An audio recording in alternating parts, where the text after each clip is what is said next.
সুপ্রিয় দিগরাজ ডিগ্রি মহাবিদ্যালয়ের দ্বাদশ শ্রেণীর শিক্ষার্থীবৃন্দ, করোনাকালীন এই সংকটময় মুহূর্তে দিগরাজ ডিগ্রি মহাবিদ্যালয়ের পক্ষ থেকে তোমাদের সকলকে সুস্বাগত জানাচ্ছি। তার পাশাপাশি তোমাদের একটু জানিয়ে রাখতে চাই, এখন সারা বাংলাদেশে করোনা ভাইরাসের দ্বিতীয় ঢেউ ভারতীয় চলছে। এখন ভারতীয় ইমিউনিটি 80% আক্রান্ত হচ্ছে। তো এই মুহূর্তে তোমাদের সকলকে এই অবস্থা বুঝে তুমি নিজে চলবে এবং তোমার পরিবারকে সবসময় সুরক্ষিত রাখবে। এখন যে ভারতীয় ভেরিয়েন্ট চলছে, এই ভেরিয়েন্টে যেহেতু আমাদের প্রতিবেশী রাষ্ট্র ভারত, তাই ভারতের সীমান্তবর্তী জেলাগুলোতে আক্রান্তের পরিমাণ বেশি, যেমন সাতক্ষীরা, যশোর, কুষ্টিয়া, রাজশাহী এবং নওগাঁ। তো তোমরা বলতে পারো, তো এই মুহূর্তে আমাদের মোংলা বন্দরে কেন এত বেশি, আমাদের মোংলা উপজেলায় কেন এত বেশি? তার কারণ হচ্ছে, মোংলায় ভারতীয় জাহাজ কন্টেনার জেটিতে তারা আমাদের ভারতের এই মোংলার বিভিন্ন বাজারে ঘাটে বাজার করছে, তাদের মাধ্যমেই ছড়িয়েছে। তাই যেহেতু মোংলা উপজেলা এখন 63% লকডাউন চলছে, সকলে সাবধানে চলবে। তার পাশাপাশি আমাদের শিক্ষা মন্ত্রণালয়ের নির্দেশ মোতাবেক আমাদের যে অনলাইন ক্লাস চলছে, এই ক্লাসগুলো তোমরা ফলো করবে। আজ আমি যে বিষয়টি নিয়ে তোমাদের আলোচনা করব সেটি হচ্ছে চতুর্থ অধ্যায়ের বলশেবিক বিপ্লব। এই বলশেবিক বিপ্লবটা কি? বলশেবিক বিপ্লব হচ্ছে একটি রুশ বিপ্লব বা সমাজতান্ত্রিক বিপ্লব। দ্বিতীয় বিশ্বযুদ্ধের পর যখন ইউরোপীয় দেশগুলি অস্তিত্ব সংকটের মধ্যে পড়ে যায়, তখন তাদের অস্তিত্ব রক্ষায় সেই সময় রাশিয়ার জার সরকার কোনো ব্যবস্থা না নেওয়ায় তখন রাশিয়ার জনগণ জার সরকারের বিরুদ্ধে মার্কস এবং এঙ্গেলসের যে তত্ত্ব, যে দর্শন, পৃথিবীর ইতিহাসে সবথেকে সুন্দরতম দর্শন, সুন্দরতম ব্যবস্থাই হচ্ছে মার্কস আর এঙ্গেলসের বৈজ্ঞানিক যে দর্শন, সেই দর্শনই হচ্ছে মার্কসবাদ। মার্কসবাদটা কি? এই সমাজের সকল মানুষ খেয়ে পরে সুন্দরভাবে বেঁচে থাকবে, কেউ না খেয়ে মারা যাবে না, সকলে শিক্ষার ব্যবস্থা পাবে, সকলে স্বাস্থ্যের ব্যবস্থা পাবে, সকলের জন্য খাদ্য, বাসস্থান, চিকিৎসা, এই যে মৌলিক 5টি অধিকার এটি থাকবে। কিন্তু এর আগের যে জার সরকার, এই ব্যবস্থা মধ্যে সে ছিল না। সে অভিজাত শ্রেণী বা বড়লোক শ্রেণী, স্বৈরচারী রাজতন্ত্র ব্যবস্থা ছিল। তার ব্যবস্থার প্রতিবাদেই জার সরকারের বিরুদ্ধে সেই সময় ভ্লাদিমির ইলিচ লেনিন, মার্কস এবং এঙ্গেলসের দর্শন, সেই দর্শন নিয়ে তার প্রতিষ্ঠিত যে দল, সেই দলের নাম হচ্ছে বলশেবিক দল। সেই বলশেবিক দলের নেতৃত্বে যে বিপ্লবটি সংগঠিত হয়েছিল, সেই বিপ্লবের নাম হচ্ছে সমাজতান্ত্রিক বিপ্লব। এই সমাজতান্ত্রিক বিপ্লব 1917 সালের অক্টোবর মাসে সংগঠিত হয়েছিল বলে এটাকে আবার অক্টোবর বিপ্লব বলা হয়। আবার রুশদের দ্বারা, রুশ জনগণের দ্বারা সংগঠিত হয়েছিল বলে এটাকে রুশ বিপ্লব বলা হয়। এটার দ্বারা সমাজতন্ত্র প্রতিষ্ঠিত হয়েছিল বলে এটাকে সমাজতান্ত্রিক বিপ্লব বলা হয়। এবং এটি পৃথিবীর ইতিহাসে প্রথম সমাজতান্ত্রিক বিপ্লব। এই বিপ্লবের মধ্য দিয়েই রাশিয়ায় প্রথম সমাজতন্ত্র প্রতিষ্ঠিত হয়েছিল। এবার বলতে হয় যে বলশেভিক বিপ্লবটা কি, মানে বলশেভিক নাম হলো কেন? এই রাশিয়ার যে ডেমোক্রেটিক দল, এই দল তাদের নীতি আদর্শ নিয়ে দুইটি ভাগে বিভক্ত হয়ে গেছিল। একটি হচ্ছে ভ্লাদিমির ইলিসের নেতৃত্বে বেশি সংখ্যক লোক তার অনুসারী ছিল বলে সেটাকে বলা হচ্ছে বলশেভিক, আর কম সংখ্যক লোক নিয়ে মার্থাভ প্লেখানভের নেতৃত্বে মেনশেভিক দল। এই দুই দলের কথাই ছিল পুঁজিবাদের বিরুদ্ধে, শোষণের বিরুদ্ধে বিপ্লব সংগঠিত করা, বিপ্লবের মধ্য দিয়ে সমাজতন্ত্র প্রতিষ্ঠিত করা। তো এই বিপ্লবটা সংগঠিত হয়েছিল ভ্লাদিমির ইলিসের নেতৃত্বে বলশেভিক বিপ্লব। এই বিপ্লবের নাম হচ্ছে রুশ বিপ্লব, অক্টোবর সমাজতান্ত্রিক বিপ্লব, আবার বলশেভিক বিপ্লব, একই কথা কিন্তু। তো এই বলশেভিক বিপ্লবের মধ্য দিয়ে সারা পৃথিবীতে একটি ধারা প্রতিষ্ঠিত হতে লাগলো, সেটা হচ্ছে সমাজতন্ত্রের ধারা। এই বলশেভিক বিপ্লবের মধ্য দিয়ে সমাজতন্ত্র প্রতিষ্ঠিত হয়েছিল বলেই সারা পৃথিবী তখন দুটি ভাগ বিভক্ত হয়ে গেছিল, একটি সমাজতান্ত্রিক ব্লক আর একটি পুঁজিবাদী ব্লক।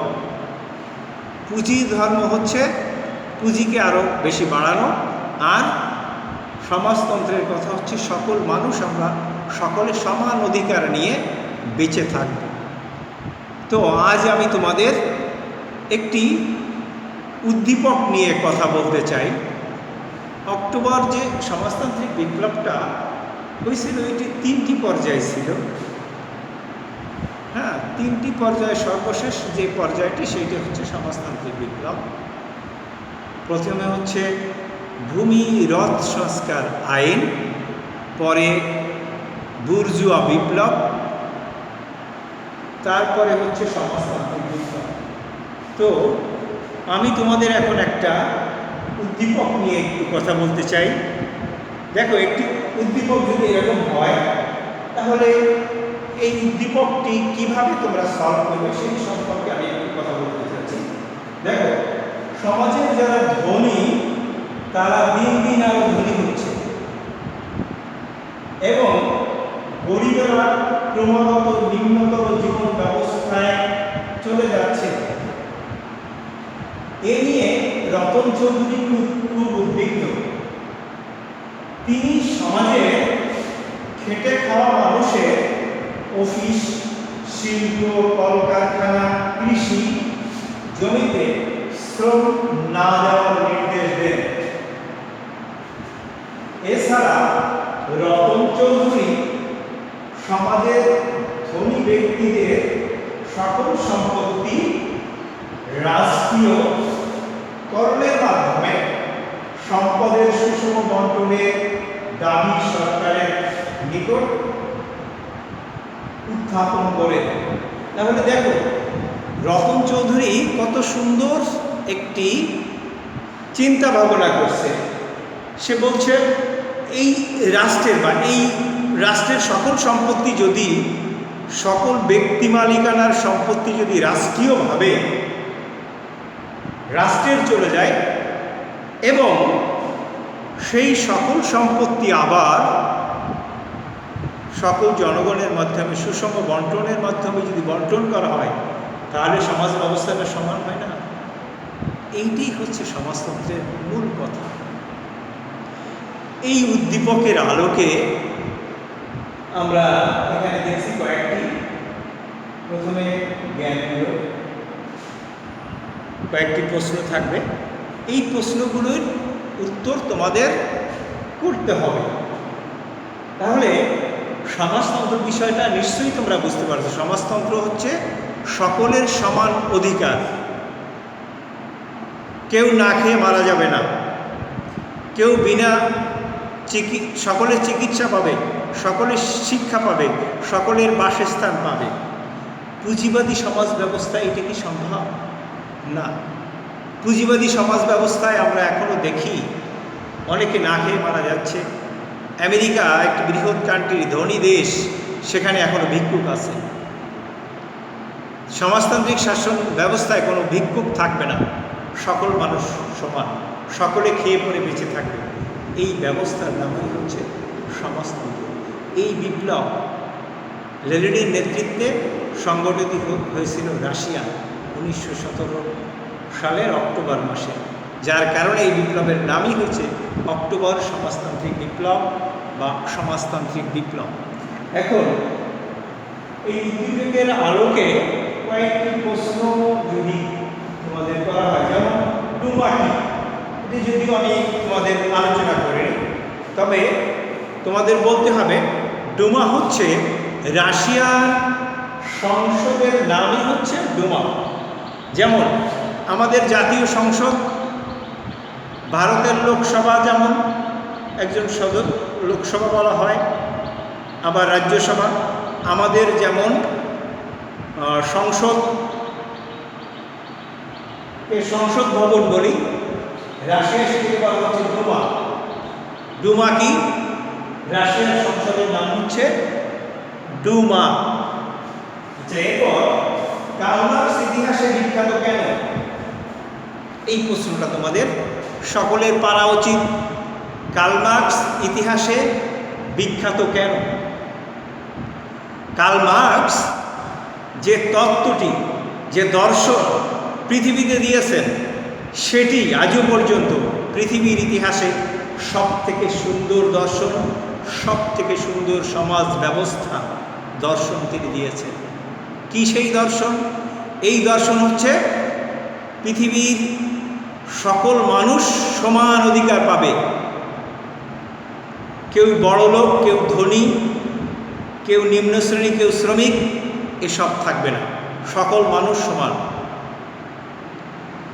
এই যে দর্শন দিয়েছেন, সেই দর্শনের নামই হচ্ছে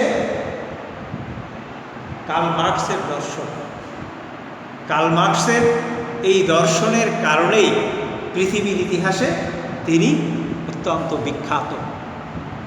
বুঝতে পারছি আমি তোমাদের? নিশ্চয়ই বলতে পারবে যে কার্ল মার্কস ইতিহাসে বিখ্যাত কেন। এক কথায় যদি বলতে হয় তাহলে তোমরা সকলে বলবে, পৃথিবীর ইতিহাসে তিনি যে সুন্দর দর্শন দিয়েছেন, সমাজতন্ত্রের দর্শন, এই দর্শনের কারণেই তিনি ইতিহাসে বিখ্যাত। এরপরে আমি আরেকটি দেখি, রতন চৌধুরীর দাবি অনুযায়ী পদক্ষেপ নিলে প্রাথমিকভাবে সরকার কি ধরনের সমস্যায় পড়বে? প্রাথমিকভাবে এই ব্যবস্থা নিলে সরকার অর্থনৈতিকভাবে হয়তো একটু সংকটে পড়বে, কিন্তু পরবর্তীতে আবার সে সুন্দর জীবন ব্যবস্থা সুন্দরভাবে চলতে পারবে। যেমন রাশিয়ায় যখন এই সমাজতন্ত্র প্রতিষ্ঠা হয়, তখন সকলে বলল যে সবাই এত ভালো ব্যবস্থা আমরা আনলাম, তাহলে এখন কেন আমরা খারাপ অবস্থায় আছি? সেই সময় রাশিয়ার সকালের নাস্তা ছিল 2টা রুটি, 1 গ্লাস জল। তাই সকলে দল বাঁধে একদিন লেনিনের কাছে গেছিলেন যে আজকে আমরা শুনবো যে আমরা এত সুন্দর ব্যবস্থা আনলাম, তারা আমরা খারাপ অবস্থায় কেন? তো সকলে যেয়ে দেখলো, লেনিন যখন সকলের কথা শোনার জন্য তাদের সামনে আসলো, তখন তার স্ত্রী 2টা রুটি আবার 1 গ্লাস জল তার সামনে হাজির করলো আর কি। তাহলে এই দেখে তারা বলল যে আমরা যে প্রশ্নের জন্য আসছিলাম সেই প্রশ্নের সমাধান আমরা পেয়ে গেছি। তাহলে একজন প্রেসিডেন্টও যা খাবে একজন সাধারণ জনগণ তাই খাবে। এই হচ্ছে সমাজতন্ত্র। তাই এই অবস্থা বুঝে তোমরা আগামীতে এই করোনাকালীন সময় একটু সাবধানে চলবে এবং তোমাদের পরিবারকে সুরক্ষিত রাখবে। এই কথা বলে আজকের অনলাইন ক্লাস আমি এখানেই সমাপ্তি ঘোষণা করছি। ধন্যবাদ সকলকে।